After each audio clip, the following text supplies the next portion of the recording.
were you a little naive when you thought I can easily build an electric car and a rocket? I didn't think it would be easy. Like I said, I thought they would probably fail. But you know, like creating a company is almost like having a child. So it's sort of like, how do you say your child should not have food? So once you have the company, you have to feed it and nurse it, and take care of it, even if it ruins you. Yeah.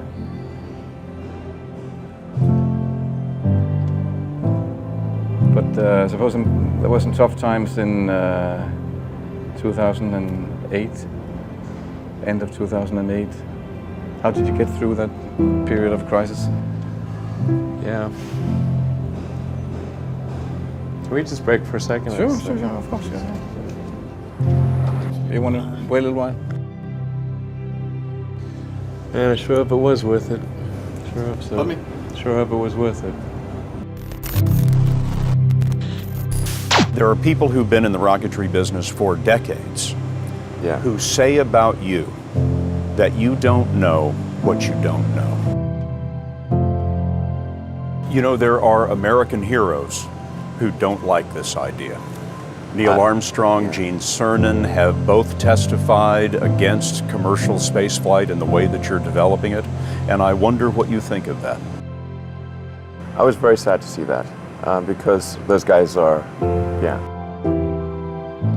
know, those guys are heroes of mine, so it's really tough. You know, I wish they would come and visit and see the hardware that we're doing here. And I think that would change their mind. They inspired you to do this, didn't they? Yes. And to see them casting stones in your direction. It's difficult. Did you expect them to cheer you on? So they're hoping they would. What are you trying to prove to them? What I'm trying to do is to make a significant difference in spaceflight and help make spaceflight accessible to almost anyone. How do you think about making a decision when everyone tells you this is a crazy idea? Or where do you get the internal strength to do that? Well, first of all, I'd say I actually think I feel fear quite strongly. So it's not as though I just have the absence of fear. I feel it quite strongly. But there are just times when something is important enough, you believe in it enough that you do it in spite of the fear.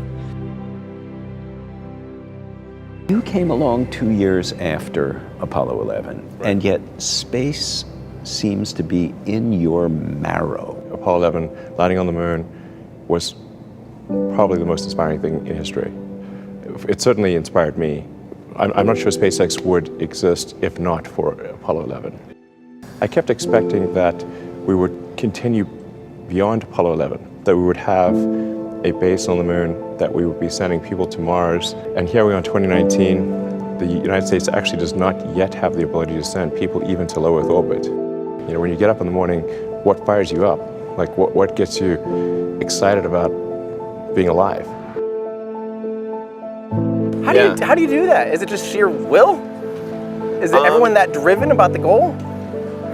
I don't know. I think I've learned a lot of lessons about how to make things go fast, and then I've propagated those lessons to the SpaceX team, and there's just like an incredibly talented, hardworking team at SpaceX.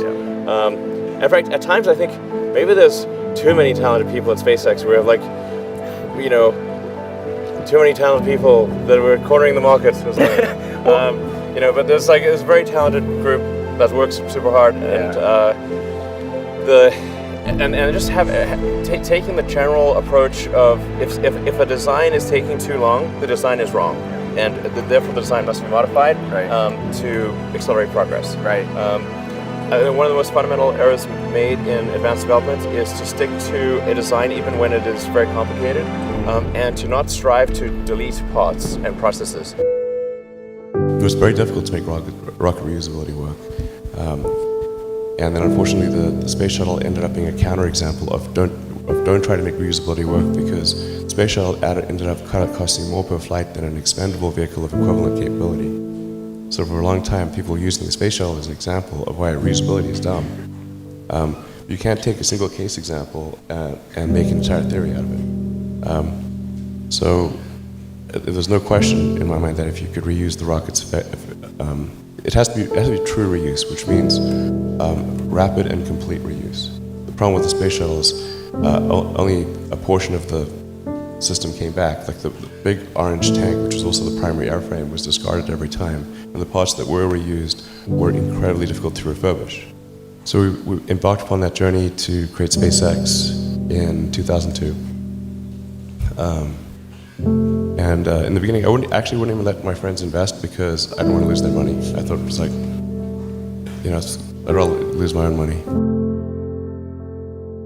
We almost did die at SpaceX, actually. So I budgeted for 3 flights, but then what happened is things cost more and took longer than I thought. So I had a choice of either put the rest of the money in or the companies are going to die.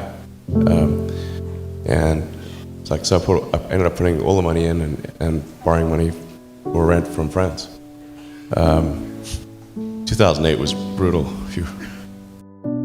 For SpaceX, the first 3 launches failed, and we actually were just barely able to scrape together enough parts and money to do the 4th launch. If that 4th launch had failed, we would have been dead. So multiple failures along the way.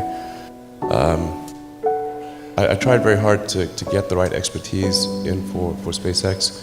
I tried hard to find a great chief engineer for the rocket, but the good chief engineers wouldn't join, and the bad ones, well, there was no point in hiring them. So I ended up being chief engineer of the rocket. So if I could have found somebody better, then we would have maybe had less than 3 failures. You ever worry about yourself imploding, like it's just too much? Absolutely. No one should put this many hours into work. This is not good. And people should not work this hard. They should not do this. This is very painful. Painful in what sense? It hurts my brain and my heart. This is not recommended for anyone. I just did it because if I didn't do it, then Tesla, good chance Tesla would die. Started Tesla with the goal of persuading the world that electrification was the future of cars. Yeah. And a few years ago, people were laughing at you. Now, not so much. I mean... Okay. I originally came out to California to try to figure out how to improve the energy density of electric vehicles, basically to try to figure out if there was an advanced capacitor that could serve as an alternative to batteries. That's also when the internet started to happen. I thought, well, I can either pursue this technology where success may not be one of the possible outcomes, which is always tricky, and be part of it. So I decided to drop out. Can Tesla Autopilot provide some sort of a solution? I think Autopilot can certainly take the edge off. Because our autopilot capability right now is really good in 2 scenarios. Either we're on a highway where there's no traffic and the lines are quite clear, or in heavy traffic. So it's super good in heavy traffic. Not that I'd recommend it, but you can read a book or do email. That's what I found.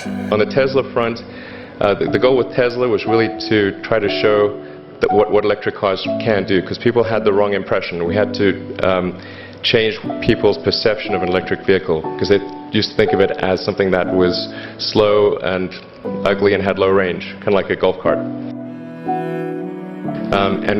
So that's why we created the Tesla Roadster, to show that you can be fast, attractive, and long range. And it's amazing how, even though you can show that something works on paper, and the calculations are very clear, until you actually have the physical object and they can drive it, it doesn't really sink in for people. And so that I think is something worth noting. If you're going to create a company, the first thing you should try to do is create a working prototype. Particularly if you're starting a company, you need to work super hard. So what does super hard mean? Well, when my brother and I were starting our first company, instead of getting an apartment, we just rented a a small office, and we slept on the couch. We're so hot up, we had just one computer, so the website was up during the day, and I was coding at night. 7 days a week, all the time. Work like hell. I mean, you just have to put in, 80 to 100 hour weeks every week. All those things improve the odds of success. Work hard, like,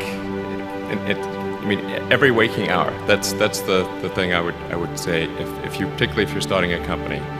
And if you do simple math, you say, like, okay, if somebody else is working 50 hours and you're working 100, you'll get twice as much done in the course of a year as the other company. When you had that third failure in a row, did you think, I need to pack this in? Never. Why not? I don't ever give up. I'd have to be dead or completely incapacitated. When I was a kid, I was wondering kind of what's the meaning of life? Like, why are we here? What's it all about? Now, I came to the conclusion that what really matters is trying to understand the right questions to ask. If you consider two futures, one where we are forever confined to Earth until eventually something terrible happens, or another future where we are out there on many planets, maybe even going beyond the solar system, I think that second version is incredibly exciting and inspiring, and there need to be reasons to get up in the morning. Life can't just be about solving problems. Otherwise, what's the point? There's got to be things that people find inspiring and make life worth living. I think the overarching point I want to make is that you guys are the magicians of the 21st century. Don't let anything hold you back. Imagination is the limit, and go out there and create some magic.